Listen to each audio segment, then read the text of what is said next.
na pagka nag-spill ay makukontain niya yung spills.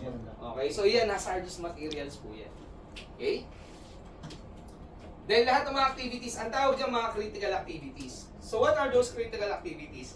Scaffolding. Malalaman nyo na isang trabaho ay critical activities when it possible ma-compromise yung safety ng mga workers natin in a way na pagka nagkaroon ng failure, magre-resulta ito yung serious physical injury or fatal cases.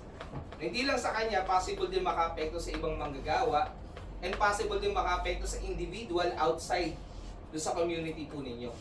And it requires relative long hours or period of education. And also, if it requires handling of hazardous materials or equipment, ang tawag dyan mga critical works po yan. So what are those critical works? Confined spaces.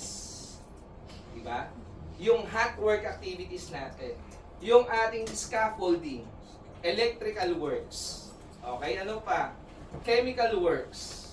Okay? Excavations at iba pa. So yan, dadalasan natin ng inspection natin sa mga ganyang klaseng critical works. And when meron tayong mga critical works, yung mga workers natin should be competent persons.